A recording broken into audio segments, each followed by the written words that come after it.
Eu quero enfatizar duas coisas aqui.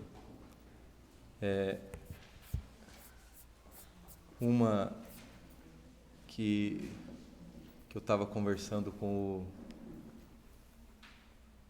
o Lucas, que era para eu ter dito, e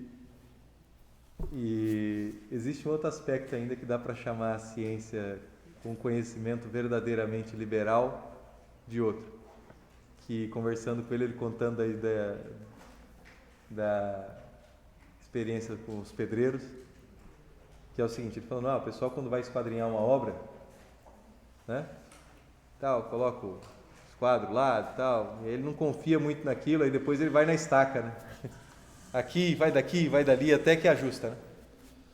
Quando você não tem um conhecimento que você realmente acredita nele, que você sabe que aquilo é verdade mesmo, né, e que você não sabe aquilo de verdade, você está fadado a um processo de aprendizagem que é justamente esse que ele descreveu aqui para mim agorinha, que é um processo de tentativa e erro. Quando a gente não tem conhecimento que realmente te libertou, teve um aspecto psicológico ali, que você realmente sabe que aquilo é verdade, ou que você não sabe fazer aquilo realmente de forma direita, só resta a tentativa e o erro para ti. E isso é doloroso, né? Que é muito mais fácil errar do que acertar, né? Então, o pessoal lá na obra faz isso o tempo todo. Ele não foi tocado da forma precisa de como fazer aquilo. E aí o cara vai nas estaquinhas. Ele mais ou menos fez ali no começo, mais ou menos, e depois por tentativa e erro ele vai arrumando. Agora, nem tudo na vida dá para aprender por tentativa e erro, né? Você acha que o Rossini aqui, que eu coloquei para vocês agora, você acha que ele compôs essa música aí famosíssima por tentativa e erro? Você acha que dá para fazer isso aqui por tentativa e erro? Imagina.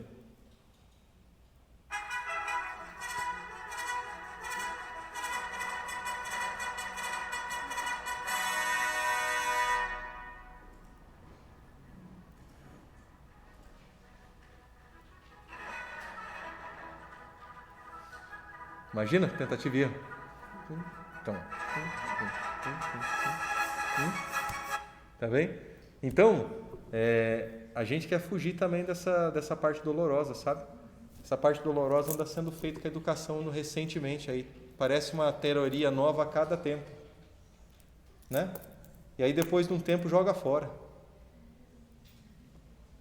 Tá bom? Com os teus filhos, com o meu filho. Você quer que ele seja matéria de experimento, tentativa e erro?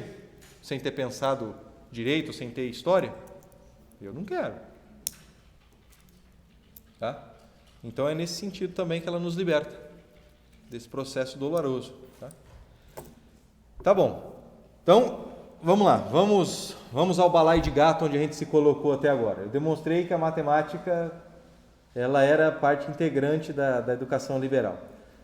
Terminei falando que havia uma distinção entre educação liberal e educação em artes liberais. Educação em artes liberais não é uma educação liberal.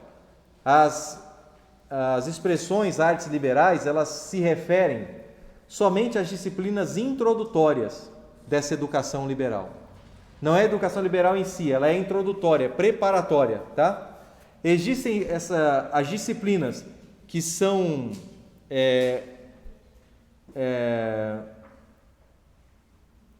as disciplinas que são verdadeiramente liberais, como a ética e a teologia, elas são muito avançadas e elas não servem para começar. Não tem como, né? Por outro lado, também existem disciplinas que são tão avançadas que não são liberais, por exemplo. Existem teorias aí na própria matemática, álgebra de grupos e tal, que aquilo você não precisa aprender aquilo para libertar o teu espírito, tá? Depois eu vou falar em que nível que eu estou considerando a matemática, tá? E não nada, você não precisa fazer análise real ou complexa para você ter para cumprir o papel, o requisito que a matemática tem para te levar nesse grau mais elevado, tá? Não estou falando disso daí, tá? Você tem uma ideia, no tempo de Santo Tomás, ele dizia que a matemática inteirinha ela podia ser aprendida antes de você estudar qualquer coisa, antes de você se aventurar em filosofia. Mas na época de Santo Tomás não tinha o cálculo, tá? Não tinha nada dessas coisas que nós temos aí hoje. Então, a matemática ela evoluiu muito desde a época de Santo Tomás. Existiram gênios como Gauss, por exemplo, que colocaram a coisa num nível que eles nunca sonharam que podia chegar. O Newton mesmo era um matemático assim tremendo. O Leibniz foram os inventores do cálculo. Então, não estou falando que toda matemática você tem que estudar que entra como com essa roupagem aí de disciplina preparatória para esses conhecimentos mais elevados. Eu duvido que Santo Tomás ia falar que a análise seria uma disciplina necessária para você estudar filosofia. O que ele estava falando que era necessário? Estudar geometria. Tá bom? Geometria. Um pouco de álgebra. Tá? Nada complexo. Ela tem um papel, sobretudo, meio psicológico, que eu passo a comentar a partir de agora. Não é a matemática pela matemática, é uma matemática para te elevar, não para você fazer profissão dela. Certo? Tá? Então vamos lá.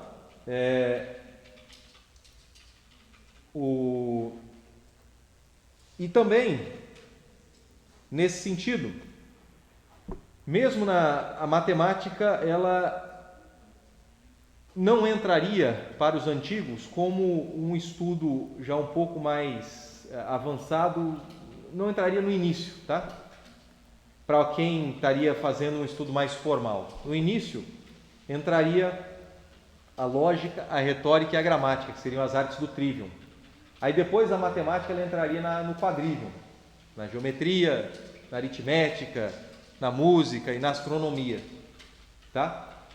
Porém, nós estamos vivendo em outras épocas e nós falamos aqui que o tempo mais importante que existe é esse nosso. E a gente tem que se adaptar ao que nós temos. Deus nos chama a santidade aqui e agora com o que nós temos, né? E se Ele nos chama aqui e agora, se a única coisa que sobrou para as pessoas, para convencê-las da verdade, é um argumento matemático, então a gente vai começar pela matemática antes de falar de lógica, tá? Por quê? Porque hoje as pessoas elas são fracas, elas não acreditam naquilo que elas pensam. Elas estão tão treinadas a duvidar de tudo que elas duvidam até do que é certo e se perdem.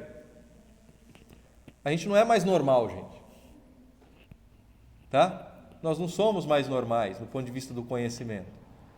Essa coisa de você criticar tudo, foi levado a um nível que extrapolou até onde devia ser. E meio que aleijou a confiança das pessoas no pensar, do que elas são capazes de conhecer. Tá?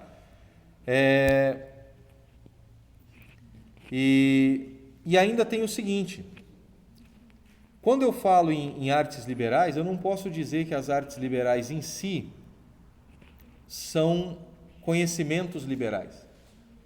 O conhecimento mais liberal de todos não é uma arte e não é uma ciência. O conhecimento mais liberal de todos é um conhecimento revelado. Tá? O conhecimento mais liberal de todos, por exemplo, que eu poderia citar para vocês, é o conhecimento da Santíssima Trindade. Né? Foi feito pela razão humana o conhecimento da Santíssima Trindade? Não, mas você foi feito por isso. Tá? Uma arte é algo feito pelo homem para o homem, né? Ou uma razão é um conjunto de... Né? Então, as artes liberais não podem ser totalmente liberais, porque aquilo que há de mais liberal que existe não é uma arte. Foi mostrado para o homem, que é a teologia sacra. Tá? Então, já aqui a gente já separa essa coisa de que um estudo das artes liberais é um estudo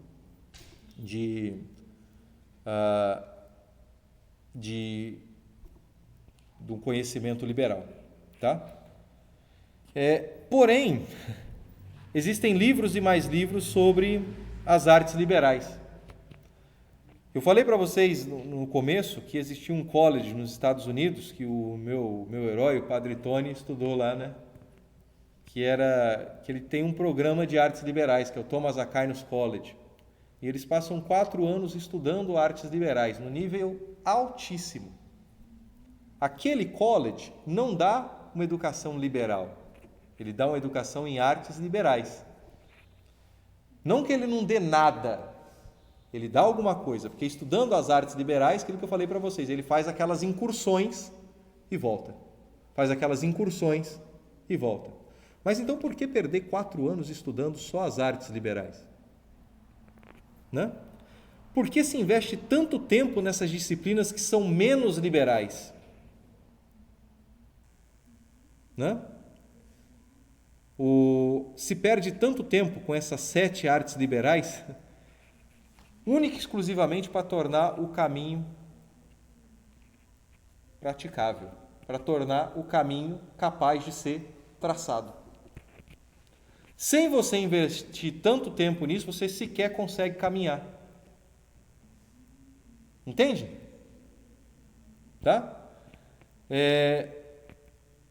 E no meio dessa perda de tempo, entre aspas, de preparação, né, as 4 disciplinas finais das artes liberais, geometria, aritmética, astronomia e música, né, elas são disciplinas totalmente matematizantes, né, e, sobretudo, elas vão nos ajudar a estudar filosofia natural, nos estudar metafísica, tá? E nos estudar a Sagrada Escritura, nos provendo de algumas ferramentas que sem elas eu não consigo fazer nada, tá? Então, quando alguém fala, ou quando você se dispõe a entrar nesse mundo desse conhecimento mais clássico, esse conhecimento mais libertador, pelas artes liberais, não imagine que você é a última bolachinha do pacote, como eu disse há pouco tempo, né? Mas é que ali o que você está fazendo é simplesmente adquirindo alguns pré-requisitos, né, que você tem que saber antes de subir aos altares da filosofia, da teologia, da ética. Tá certo? Tá? E sobretudo, elas estão te fortalecendo e te dando algumas disposições psicológicas, sobretudo de caráter da vontade. Ela está te calejando a sua alma, calejando a sua mente, tá? Que vão ser necessários para um começo que te leve efetivamente ao final do caminho. Sem aquilo, sem você estar realmente calejado, você não consegue. Tá? Por quê? Porque esses conhecimentos estão soltos aí. Ele não tem valor. Você não faz ele para ganhar dinheiro. Faz ele para que eles tenham valor por si. É como se fosse um cavalo bravo. Tá? Que você tem que sair correndo atrás dele, laçá-lo e trazer para si. Porque ele é lindo, aquele alazão, aquela coisa linda, aquele cavalo selvagem. Você quer aquele para ti. Mas é difícil de pegá-lo. Só que depois que você pegou, né, você tem o cavalo. Entende o que eu quero dizer? Tá? Agora, então, o que eu vou me propor? Eu vou me propor, então, nessa segunda parte aqui, de como que a matemática, né, ela serve, ou como que essas disciplinas do quadrivium, que são a parte matematizável, a parte matematizante, que envolvem as matemáticas, como que elas te preparam para subir ao nível da filosofia e da teologia, vamos chamar assim, da filosofia teórica e da filosofia prática, daquilo que vai te ensinar a pensar coisas que valem ser pensadas para que a sua vida tenha valor, para que te ensine a viver de um modo que a sua vida tenha valor por si e que você consiga ter um contato mais profundo, preciso e dando a magnitude correta com Deus. Ou seja, você vai estar se preparando, se colocando no maior nível possível para falar com Deus. Eu te garanto que quando o nosso Senhor olhar o teu esforço, tá? Olhar o teu esforço e de alguém que quer subir por amor a Ele, que quer conhecê-lo, Ele não vai te desamparar. Entende? É para isso. Então vamos lá. A ciência liberalíssima, a mais liberal de todas, é a teologia. Por que ela é a mais liberal de todas? Porque é um conhecimento revelado, ele é dado a gente pelo próprio Deus. Foi feito pelo homem? Não. Então a luz é divina. E Deus quer nos tornar livres. Então o que há de mais liberal que existe é a teologia. Dá para você olhar direto para o sol? Dá para você olhar direto para o sol? Não. Para você olhar para o sol, o que você tem que fazer? Colocar uma lente ali que deixa a luz mais fraca, aí você consegue olhar para o sol, né? Como que você se aproxima da teologia? Em geral, os textos de teologia, eles estão repletos de termos filosóficos, termos da filosofia profunda. Por quê? O que é a filosofia? O que é a metafísica e tudo mais, né? São conhecimentos feitos pela luz da razão humana, mas são o conhecimento mais alto que a razão humana conseguiu chegar. Entendem isso? Então você usa aqueles óculos, que são os melhores óculos que o ser humano conseguiu ter, para olhar para o sol. Entende isso? Por que você usa filosofia, metafísica e tal, quando você vai ler a Suma Teológica, para falar de Deus? Porque aquilo foi a coisa mais brilhante que o homem conseguiu produzir. E a gente só consegue compreender aquilo que está mais próximo. O que é mais elevado do homem é capaz de ver Deus que ainda está mais em cima. Ou seja, o que está em cima consegue ver em cima, quem está embaixo não consegue. Entende? Então não dá para você olhar direto para o sol porque é Deus. Então o que você usa? Você usa um óculos, melhor óculos que o homem já inventou, o maior feito intelectual que o homem já fez, são os conhecimentos de filosofia e tal. O problema é o seguinte, né? A gente vai ver que nem assim ainda é muito fácil de ver, tá?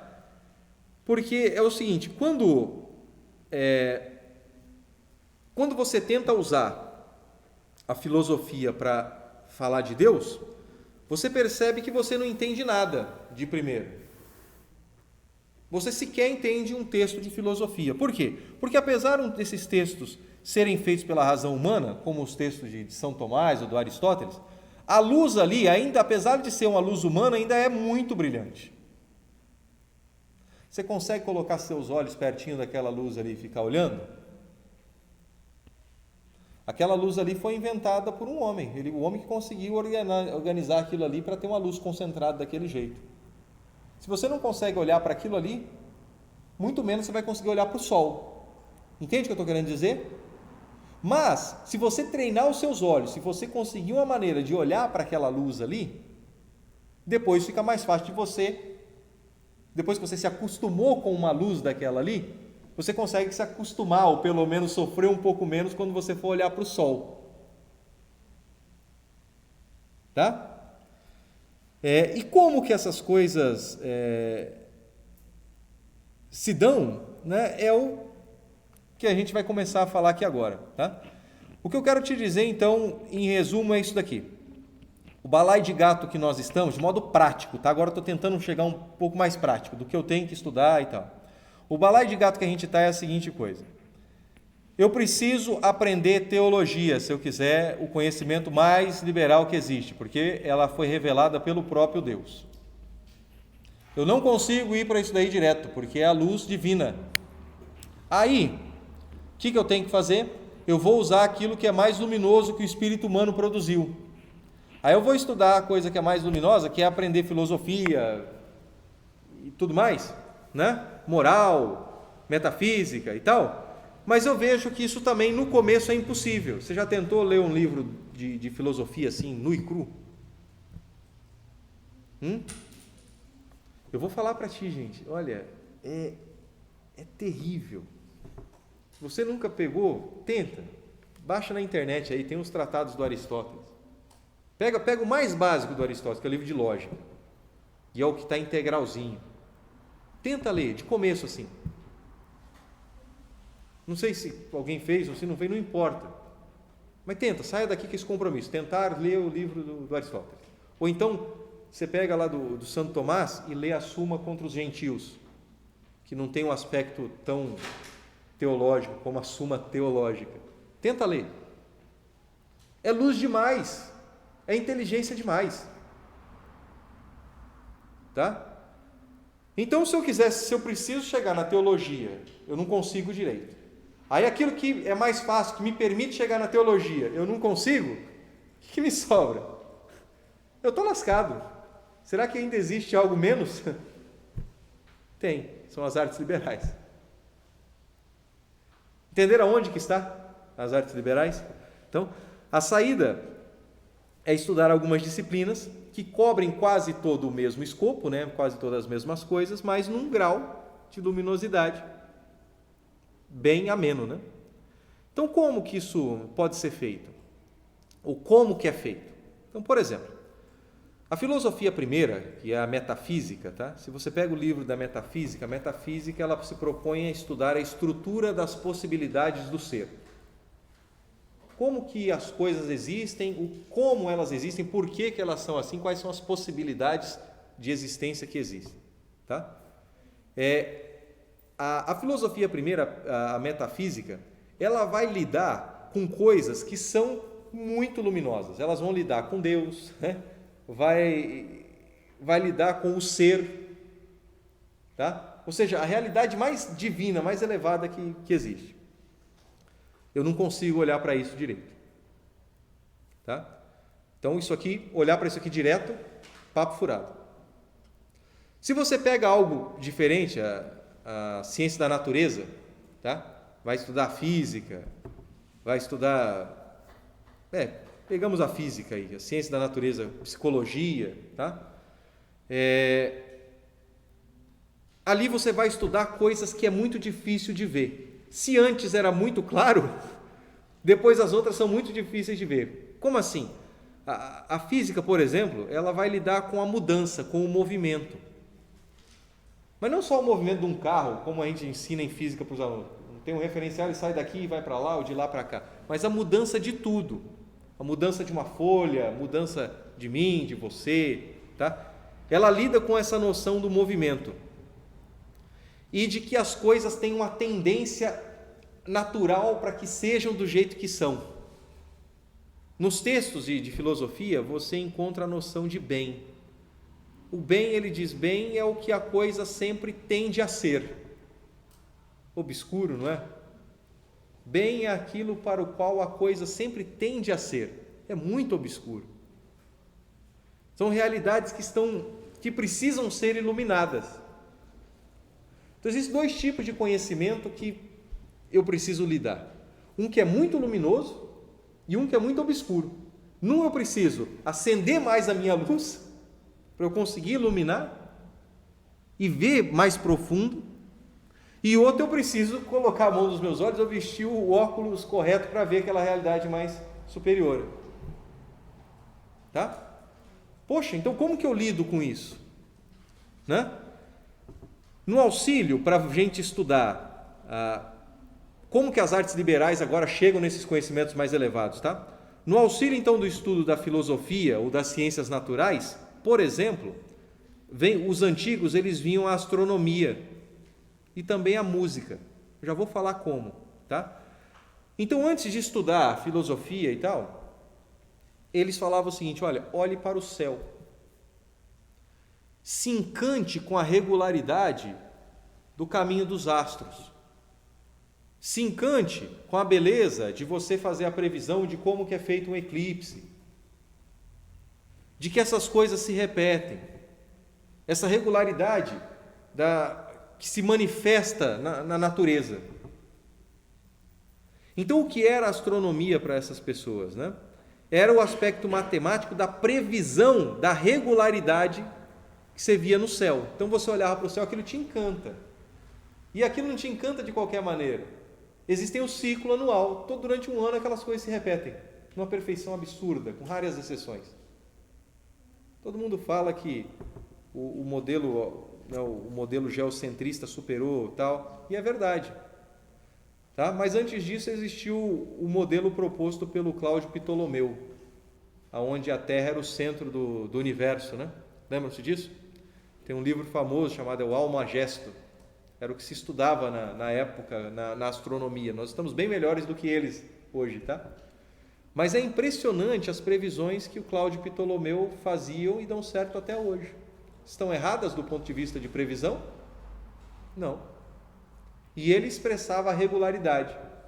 Então, se você olha para o céu e vê aquela regularidade, vê aquela precisão, você fala, é impossível que não haja um ente ordenador daquilo ali. Né? Então, para mostrar como que eu posso ver regularidade em coisas mais elevadas, eu olho para o céu e vejo a regularidade no próprio céu. E ali eu vou preparando o espírito e dando essa esperança, essa gana de procurar a verdade, mesmo quando ela não se mostra muito bem. É para isso que para isso. Então, a astronomia, à sua maneira, ela vai estudar a ordem do universo, né? E é uma forma mais adequada de você começar a estudar a ordem do ser. Você sabia que existe a ordem no ser? A ordem como Deus rege, né? O ser que Ele pensou e amou desde o princípio, né? Por outro lado, isso aqui para mim foi, quando eu li isso daqui, quando eu comecei a perceber isso aqui, foi tremendo, tá? Do ponto de vista prático, eu tinha que estudar ética e política, não foi isso que a gente falou, para ordenar a vida? Né? E só que, gente, para estudar ética e política, quando eu vou falar das ações humanas, é muito difícil eu falar das ações humanas porque envolve a minha vontade, os meus vícios, as minhas paixões. É ou não é? A gente sempre julga o outro segundo os nossos óculos. Em geral, a gente faz cada julgamento absurdo, porque a gente está pensando na pessoa segundo a nossa perspectiva, e depois de um tempo você fala, nossa, que vergonha, como que eu fui fútil, né? Então, chega-se ao ponto, né, que é tão difícil, porque envolve uma pessoalidade tão extrema, que hoje em dia as pessoas dizem o seguinte, olha, não há verdade objetiva quanto à moralidade. Cada um tem a sua, meu amigo. É tão diferente? Não, você vive do seu jeito aí. Não há. Isso é coisa da tua cabeça. Não há. As pessoas dizem, não há verdade objetiva do ponto moral. Será? Vamos tentar investigar esse problema por um outro lado. Por outro lado, algo que se sabe muito bem é que algumas músicas causam alguns sentimentos nas pessoas.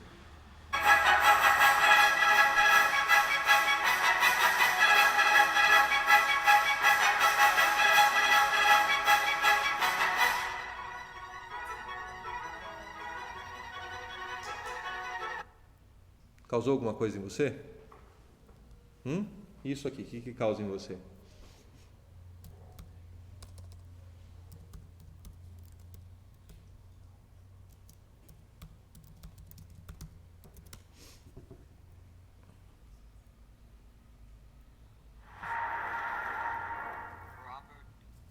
Eu odeio esses negócios do YouTube aqui.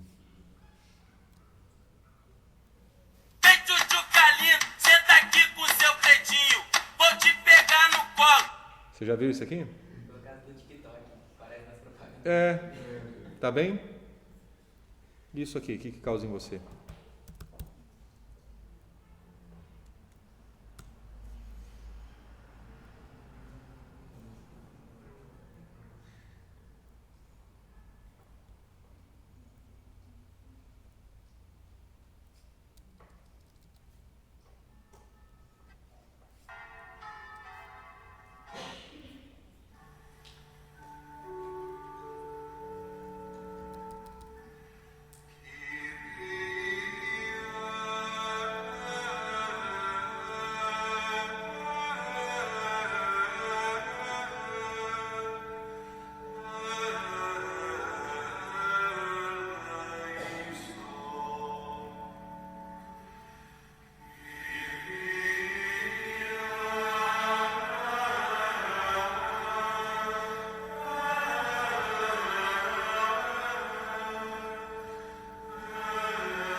Mexe contigo?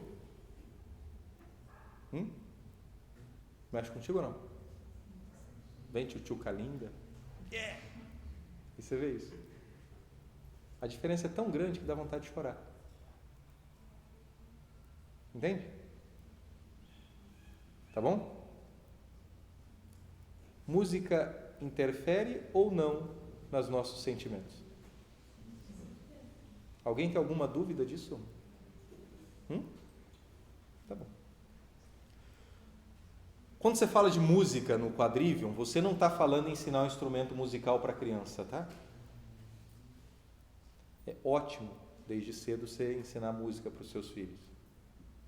Mas quando você fala de música no Quadrivium, você está falando do estudo das proporções envolvidas nos tempos ali. É a parte matematizante da coisa. Existem proporções no Kyrie aqui que te elevam. E existe a batida do ritmo do Vem Tchutchuca Linda. Daqui a pouco você já vai estar querendo pular por aquela cerca, não esconde. Eu não quero escutar esse cara me irrita.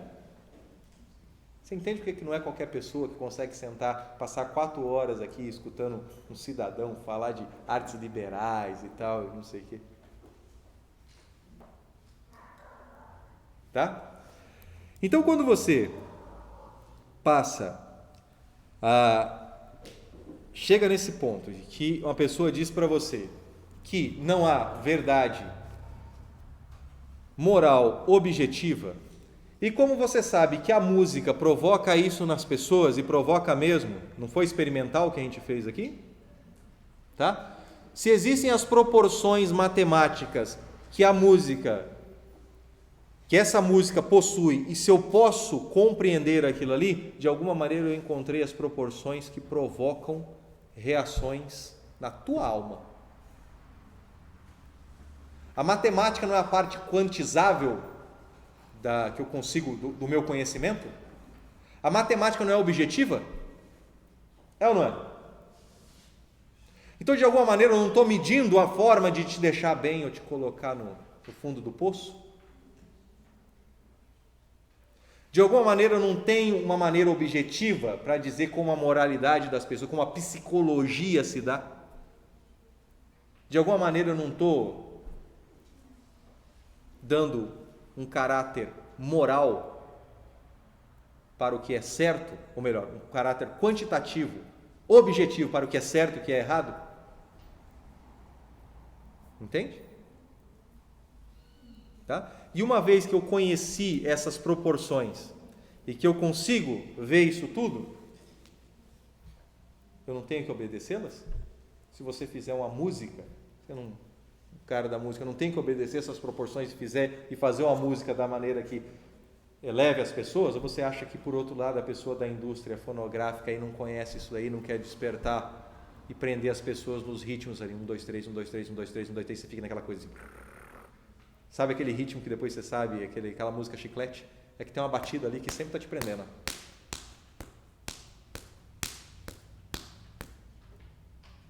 Entendeu? Então, quantitativamente, você está dizendo como funciona a psicologia da pessoa.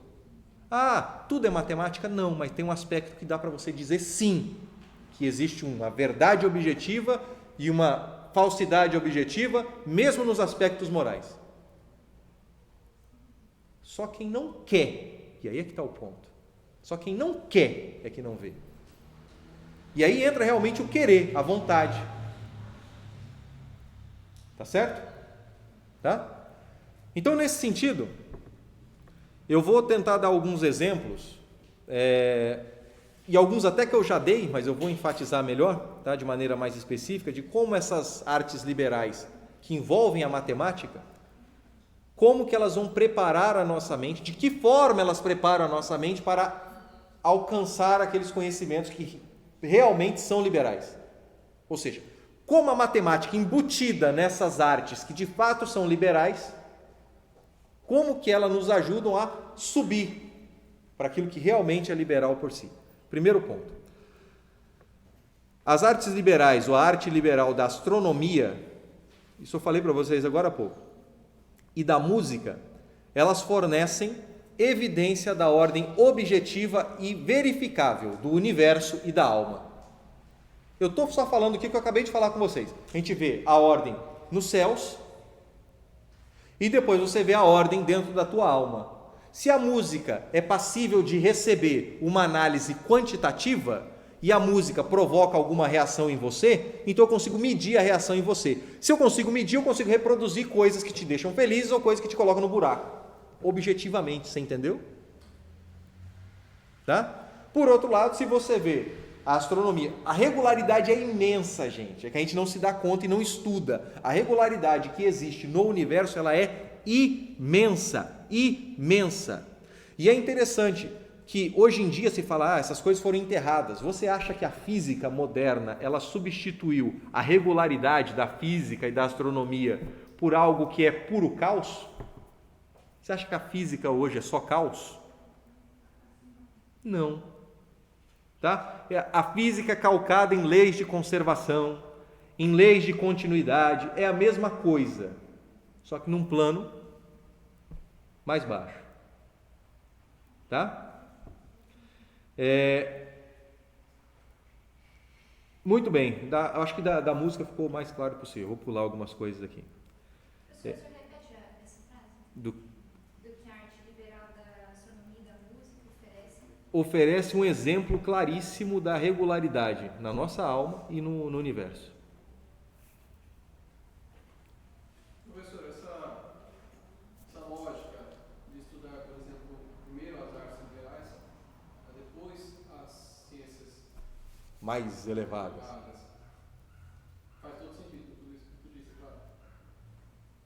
Por que quando a gente se depara com um curso, por exemplo, logo de cara te dão uma enxurrada de matérias como ética, bioética, política, sociologia, coisas que precisariam daí desse grau mais elevado da alma para o entendimento. E aí tem essa enxurrada de informação de coisas que não fazem sentido ainda para o ente. Ou o cara acha que faz sentido quando ele não entendeu aquilo direito, e é pior ainda. Isso é só mau caratismo ou tem uma, como é que fala assim, uma eficácia? Olha, Em te colocar nesse universo que você não entende, logo de cara. é o seguinte, posso te dar algumas razões.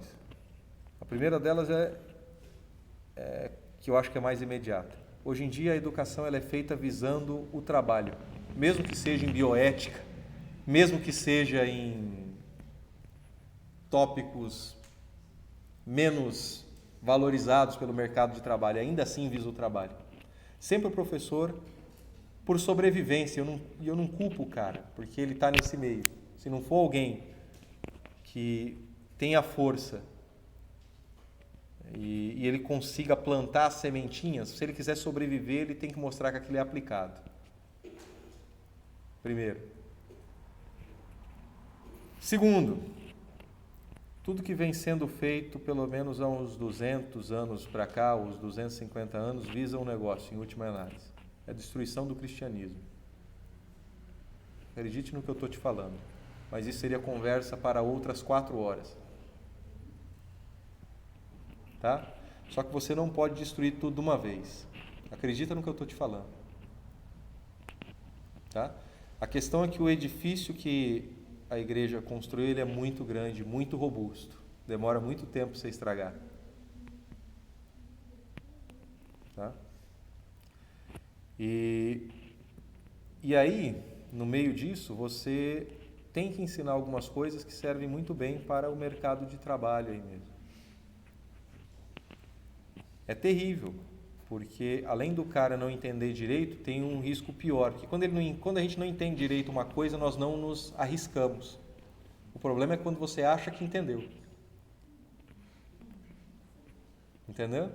Isso eu vou falar daqui a pouco. E aí você tem o erro, você está no erro, você acha que entendeu, mas você não vê o erro. E aí você sai plantando bananeira para tudo quanto é lado. Então, meu irmão, em última instância, eu não quero dar uma explicação assim de um argumento terminal, tá? Mas, em última análise, é um feito demoníaco mesmo. Tá? Feito demoníaco. Depois a gente continua nisso. Tá bem? Vamos lá. A outra coisa que eu já falei aqui da matemática. Nós comentamos agora há pouco que a matemática ela não é feita pela mente humana, ela é apenas descoberta. Isso é belíssimo. Se ela é descoberta, ela é o reflexo de uma realidade superior. Está muito mais perto de Deus. Né? E é interessante que até pessoas ateias percebem isso. Eu quero ler uma frase aqui de um ganhador do Prêmio Nobel de Física, um cara genial. Tem um livro de física do estado sólido que é maravilhoso, que é o Eugene Wigner. O Wigner, ele falou o seguinte, num dos livros dele.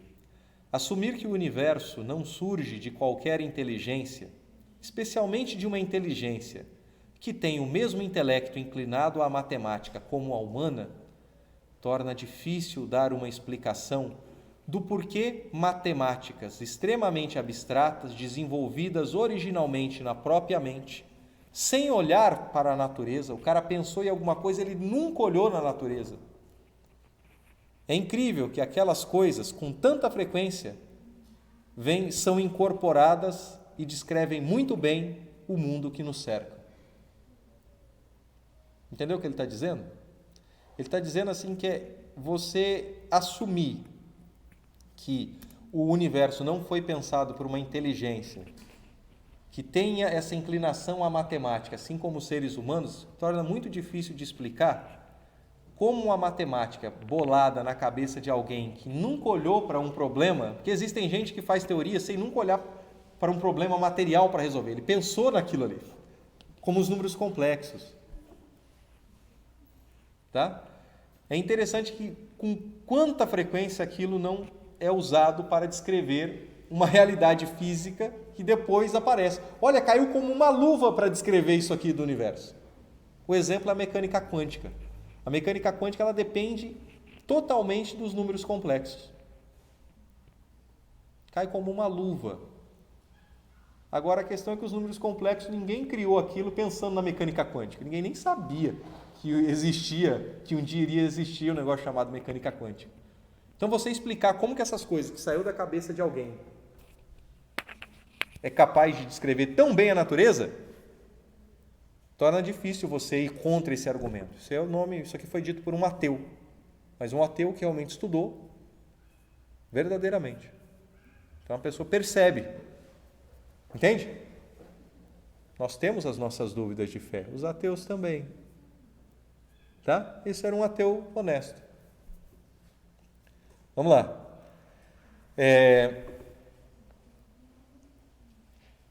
E de forma similar, deixa eu ver, mesmo na música, né, as proporções numéricas da música, de alguma maneira, que foram pensadas aí, causam essas sensações que nós exemplificamos aqui agora há pouco. Tá? Então, quando o estudante ele percebe esse casamento entre algo que, em princípio, saiu da mente, não tem nada a ver com a natureza, e esse casamento perfeito com a realidade, ou uma melodia que saiu da cabeça de alguém e que causa tanta coisa na alma da gente, ele fala, não, é impossível. Ele tem a certeza desse toque, dessa inteligência divina que nos criou e nos sustenta, por amor. Entende? É o contato real com a verdade. Aí ele vem e faz um ato de fé. Sim, meu Senhor, tudo é por ti, em ti. Eu não consigo demonstrar tudo, mas eu conheço várias coisas. E quando eu consigo articular o que eu conheço com a realidade, isso me dá uma firmeza tremenda. E quando você percebe que você não vai saber tudo, mas você percebe esse amor de Deus na regularidade das coisas, você passa para um nível de fé um pouquinho superior, que é o nível da fidelidade. Eu sei que o Senhor está, meu Senhor, pode contar comigo. Apesar de eu não conhecer tudo, mas alguma coisa o Senhor me mostrou. Eis-me aqui. Né? Outra coisa, tá? Quando Santo Tomás ele começou a estudar os trabalhos do Aristóteles, ele percebeu que ali tinha erro, tá? E eu disse para vocês também no começo que o tempo mais importante que nós temos é o atual, né? Gente, nós estamos num ponto muito bom que nós conseguimos, devido à ciência moderna e à matemática moderna, a tapar muitos buracos da filosofia antiga, tá? O pessoal antigo aí, né, o pessoal na época do Aristóteles, tá, acreditava no geocentrismo. Não dá, hoje não dá.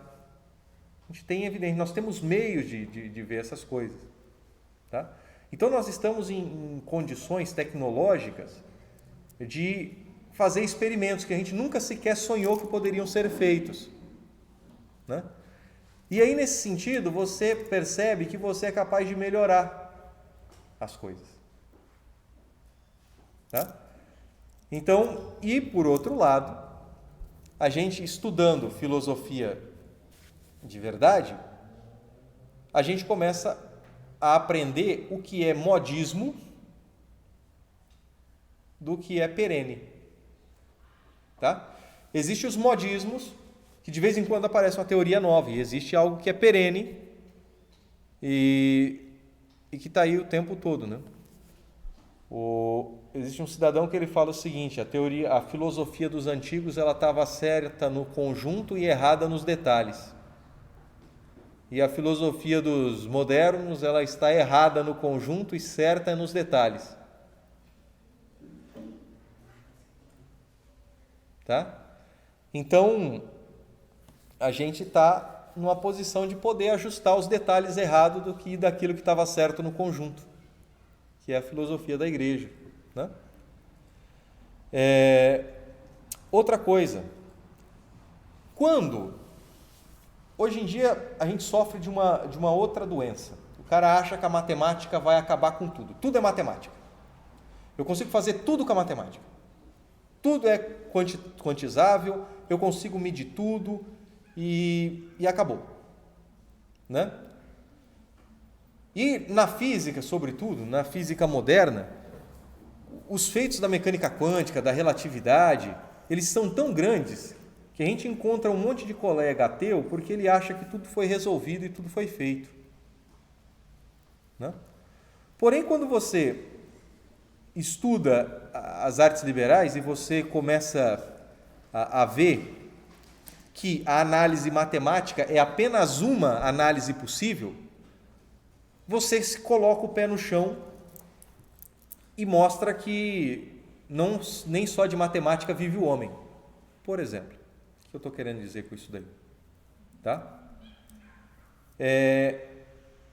Quando você escuta o Kyrie, que eu coloquei agora há pouco, você poderia estudar o Kyrie, inteirinho, sob o ponto de vista das proporções matemáticas. Inteirinho. Tudinho. Você saberia dizer como que se dão os tempos, como que se está o ritmo ali, como que ali é ordenada as proporções de um som com outro, as intensidades e tal, inteirinho. Mas alguém que soubesse o Kyrie, as proporções corretíssimas, inteirinhas do Kyrie, não diz que aquilo é belo de uma forma inigualável. O que eu estou querendo dizer com isso? Vou dar um outro exemplo. Se você é um gênio da língua portuguesa e você pega os sonetos de Camões, os Lusíadas, tá? O poema de Camões, lá, o mais famoso, os Lusíadas, e vai fazer uma análise gramatical daquilo, inteirinho. Sujeito, verbo, predicado, complemento direto, nessa frase aqui, onde ele quer dizer tal coisa sobre o Vasco da Gama, quando ele está passando lá pelo Cabo da Boa Esperança, e papapá, papapá, papapá. Se você fizer a análise gramatical inteirinha, você vai ter esgotado os Lusíadas? Se você tiver feito aquela análise gramatical inteirinha da Bíblia, você vai ter encontrado alguma coisa que te ensine a viver? Uma análise gramatical inteirinha da Bíblia, sabendo aonde que é o o verbo desse salmo, o objeto ao que ele se refere e tal. Isso é sujeito, isso aqui é verbo, isso aqui é complemento nominal, isso aqui é um aposto. Isso diz, né, a mensagem, traduz a mensagem do salmo para ti e esgota o conteúdo daquilo ali? Não, aquilo é só um aspecto. A análise matemática das coisas, ela é apenas um aspecto. Tá? Agora, como a gente percebe que a matemática te aperfeiçoa, você percebe que naquilo ali tem algo de inteligível. E aquilo, como sendo algo de inteligível e objetivo, é a tradução de uma porta mais elevada para o céu. Mas é apenas uma parte disso daí. Então, que fique muito claro, quando nós falamos dos conhecimentos aqui, sobretudo matematizantes, nunca é a matemática pela matemática, nunca é o cálculo pelo cálculo, nunca é a geometria pela geometria.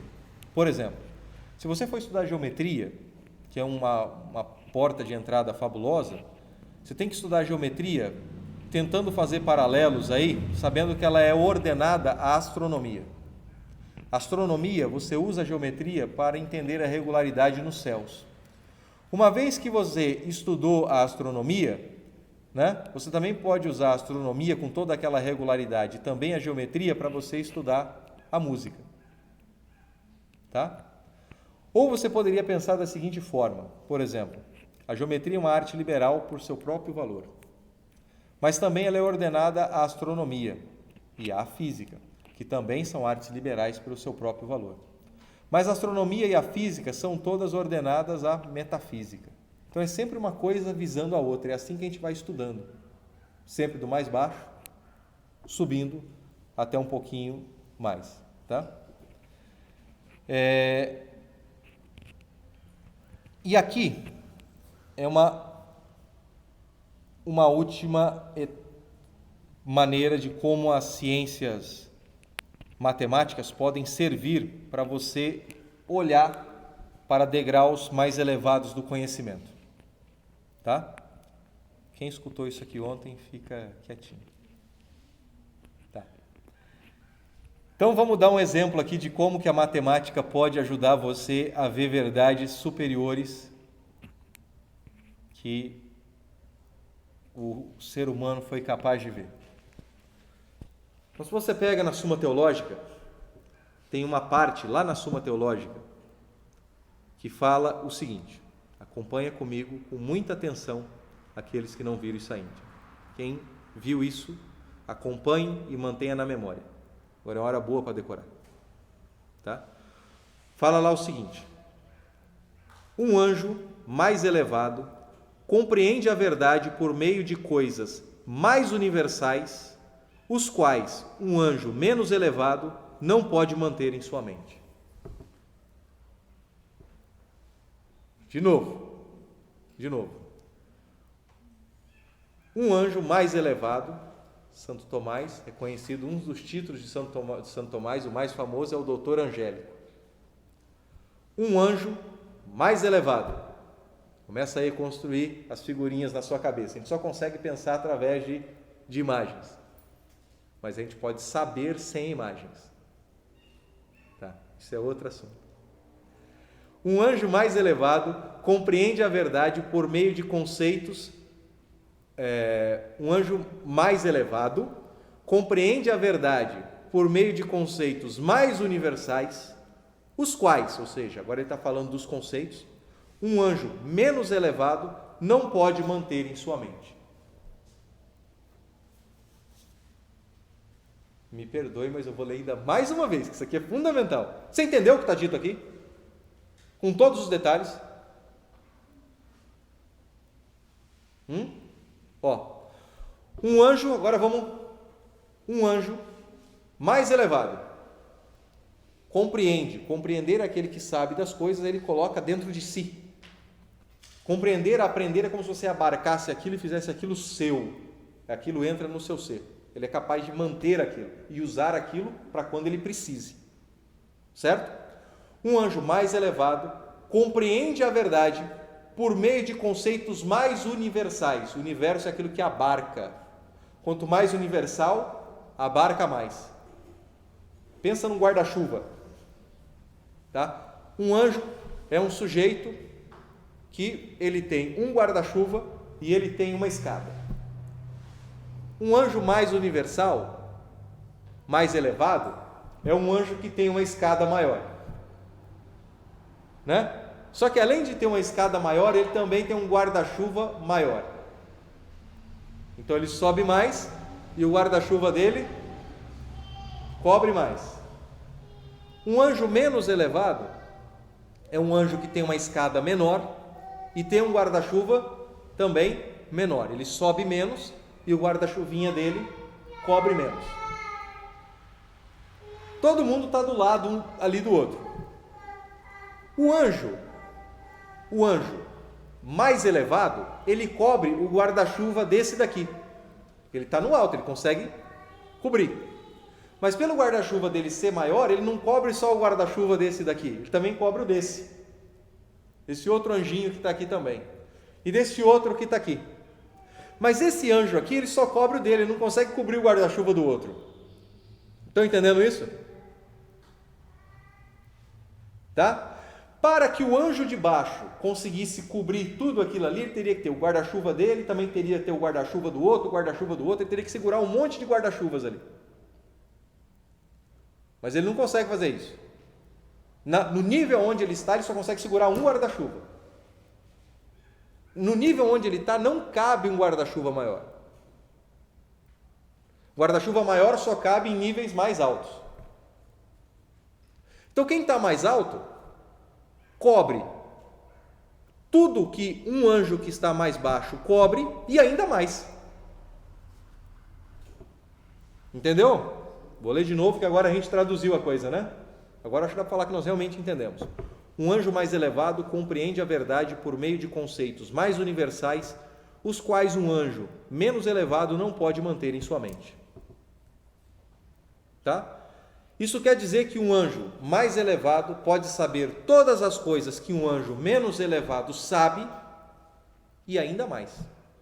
E isso com menos pensamentos. Cada pensamento é um guarda-chuva, tá? Cada pensamento é um guarda-chuva. Tá? Então, o cara tem um guarda-chuva, ou tem um guarda-chuva. Se o cara está mais em cima, ele abarca vários guarda-chuvas com um único guarda-chuva só. Tá bem? Então isso quer dizer o seguinte: um anjo mais elevado pode saber todas as coisas que um anjo menos elevado sabe e ainda mais. E isso com menos pensamento. Sabe o que isso significa? Estudar pouco e saber mais. Esse é o sonho de todos nós. Estudando pouco, saber muito.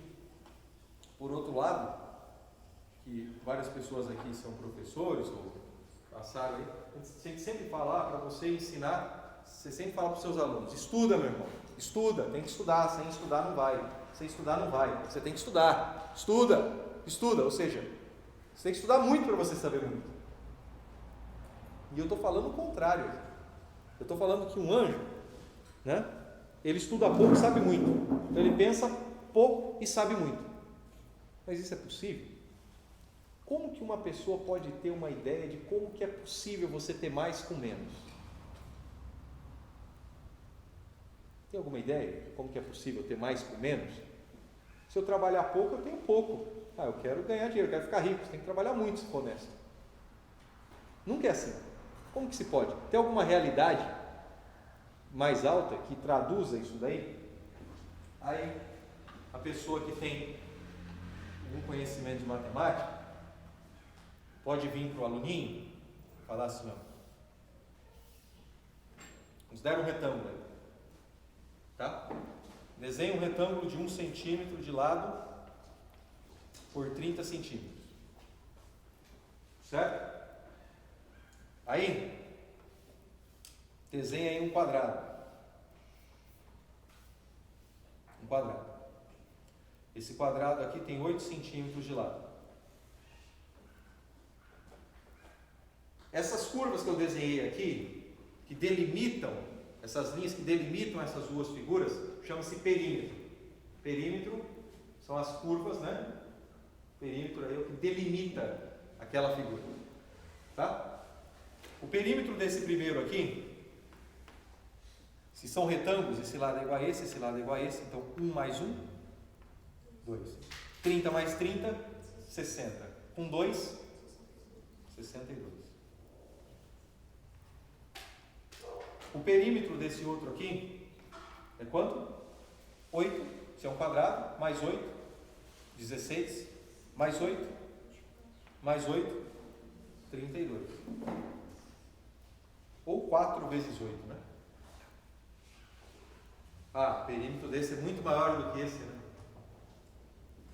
Muito maior. Se fosse para você, eu usei esse exemplo antes. Se fosse para você, tem alguém que quer comprar um sítio, ou você quer comprar um terreno, aí você fala assim, nossa, você quer comprar um sítio, um terreno? Se for um sítio grandão, né? Você vai ter que cercar aquilo ali, é um terreno grandão, né? Quanto maior ele for, mais cerca você vai ter que fazer, né? Uma coisa gigantesca assim, mais cerca você tem que fazer.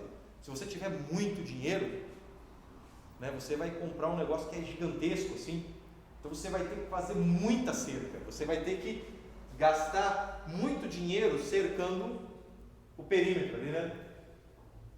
Delimitando o perímetro. Se você quiser comprar, tem duas áreas com o mesmo valor, o mesmíssimo valor, e você quer maximizar o seu dinheiro, né? Você quer melhor usar o seu dinheiro, comprando a maior área de todas, né? O dinheiro, você quer que o seu dinheiro compre mais, né? Sempre assim, né? A gente quer usar muito bem o nosso dinheiro, né? Eu quero comprar o maior de todos, né? Quanto maior o perímetro, né? Quanto maior eu tenho que cercar aquilo. Então, aquele que tem o maior perímetro tem mais. Entende o que eu estou querendo dizer? Você vai comprar um sítio, se ele é grandão, aquele que tem uma cerca gigantesca é o maior, eu quero aquele. Então eu estaria maximizando ou melhorando o uso do meu dinheiro comprando um terreno como esse, né? Porém, o que define o tamanho do negócio não é o perímetro. Aparentemente é o perímetro. O que define o tamanho é um negócio chamado área. Qual que é a área desse daqui? A área dessas figuras retangulares assim é sempre lado vezes lado. 1 vezes 30, 30 centímetros quadrados. A área desse aqui é 8 vezes 8,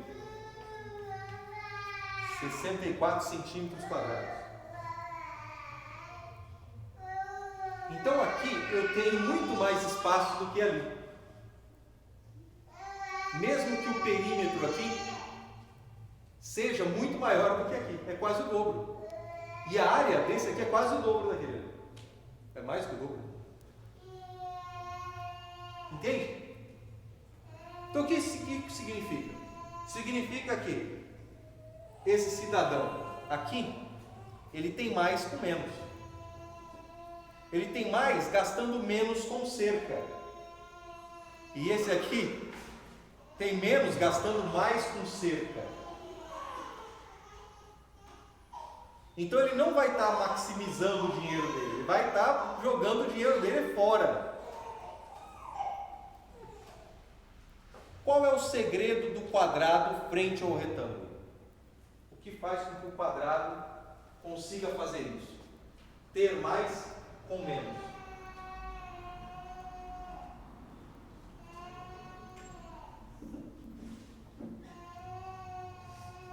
O segredo do quadrado que consegue fazer com que ele tenha mais com menos é a simplicidade dele e a uniformidade dele. O que isso significa?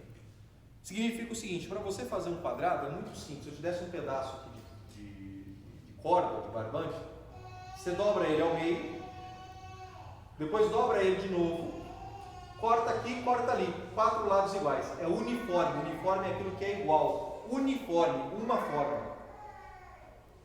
Esse daqui é multiforme ou diforme, tem duas formas. Você Você precisa de cortar de duas maneiras diferentes. Entende? Esse aqui é mais uniforme do que aquele ali, nesse sentido. Então é mais simples fazer isso do que aquilo. Então, qual que é o segredo dessa figura à frente daquela? Essa daqui é mais simples do que aquele. Tá bom? Mais uniforme do que aquele. E aí vem o grande pulo do gato. Qual é a figura mais simples e mais uniforme que existe? Qual é a figura que eu não precisaria fazer corte algum para formá-la? Se eu te desse um pedaço de fio, com ela eu faço o círculo. E ele não tem irregularidade, ele é totalmente regular, é sempre do mesmo jeito o círculo, não tem cantos. O círculo é a figura mais uniforme que existe e mais simples que existe. Nesse sentido, ele não tem diferença. Você olha um círculo por aqui ou você olha um círculo por aqui, não apresenta diferença. O nome disso nós chamamos de simetria. Ele é o mais simétrico de todos, o mais simples de todos. E é interessante que quando a gente vai estudar cálculo, por exemplo, a gente demonstra que o círculo é a figura que você consegue condensar a maior área com um dado perímetro, o problema de extremização. A mesma coisa acontece com a esfera. Você mostra que a esfera é a figura com maior volume, com a menor superfície. Por quê? Porque ela é a figura mais simples, mais uniforme. Ela distribui de forma mais igual. Ela é a mais simples de todas. Então, se quanto mais simples, mais eu sei, mais eu tenho com menos, o que um anjo mais elevado tem que ter a mais do que um anjo menos elevado? O que um anjo mais elevado, para ele ter mais com menos, o que ele tem que ter em relação a um anjo menos elevado? Ele tem que ser ou tem que ter maior simplicidade. Com maior simplicidade, ele tem mais com menos, ou seja, o pensamento que ele tem é de melhor qualidade. Compreende isso? E nessa subida da simplicidade, existe um ser que sabe de tudo e que abarca tudo com um único pensamento, que é o mais simples de todos. Qual que você acha que é? Deus. Deus sabe tudo e sabe tudo com um único pensamento. E é por isso que na iconografia e astrologia antiga e tal, a divindade sempre foi representada por um círculo. Era aquilo que tudo abarcava com um único ponto, aonde todo mundo tem a mesma distância. Todo mundo está na mesma distância de Deus, que é o equivalente ao raio. E é por isso que todo mundo fala assim: Deus é simples, Deus é simples. O coro angélico, né? O coro angélico aí, os anjos, que é apenas o primeiro coro aí, depois vem os arcanjos e tudo mais, né? Sobem em graus de simplicidade. Só que são pensamentos mais simples, mas de uma qualidade maior, se aproximando cada vez mais de Deus, que abarca tudo com um único pensamento. Então é nesse sentido, né, que a matemática pode vir ao auxílio de ensinar coisas mais profundas, de que se você chegasse e falasse para você o seguinte: olha, um serafim, ele é muito mais simples do que um anjo. Vocês sabiam que o serafim não é um anjo, tá? A única coisa que recebe o nome de anjo é o primeiro coro, tá? Depois vem a hierarquia celeste. Acima do primeiro coro são seres diferentes, mas todos eles recebem o nome de anjos, tá? Então, se você falasse um serafim é muito mais simples do que um anjo, você fala: que maluco, o que ele quer dizer com isso? Quero te dizer que ele sabe muito mais com menos, que ele é muito mais simples, ele é muito mais uniforme. ele tem maior controle de suas partes, porque aquilo que não é simples é complexo. O que é complexo tem partes. O que tem partes você não controla muito bem. Sempre algo que é articulado, que tem partes, tem um grau de dificuldade para você lidar com aquilo ali. Por que que Deus diz que eu sou aquele que sou? Porque Ele é o único ser que existe que tem controle completo sobre o que Ele é. Porque Ele não tem partes, Ele, é a unidade por definição. Entenderam isso? Tá? E aí você pode fazer um paralelo entre as figuras geométricas e tal. Tá? Então esse caráter simbólico a gente perdeu na educação. Tá? A gente perdeu. Tá bom. Então eu disse para vocês aqui algumas coisas de como essas artes matematizantes elas podem vir ao nosso auxílio. Tem uma parte final que são os requisitos psicológicos que a matemática me dá. Tá? Eu continuo ou vocês querem fazer mais uns 10 minutinhos? Aí depois a gente toca até o final. O que vocês acham? Pode ser? Vamos? Então vamos. Então a gente para um pouquinho, respira, anda. 10 minutos, agora é 20 para as 5. 10 para as 5 a gente começa e nós vamos até às 6. Depois é mais uma horinha e a gente mata. Tá? Então se aguentem firme aí, gente. Tá? Aguentem firme. A gente começa muito legal, às vezes a gente vai mais devagar, mas é assim. Tá? Então essa é a nossa vida de estudo, é quebrar pedra. Né? Depois a gente pede para Deus, meu Deus me ajuda, meu Deus me ajuda, meu Deus me ajuda. Então a gente é tonto. Né? Eu espero que você seja mais inteligente do que eu, isso para mim dá um trabalhão. Então a gente vai tocando.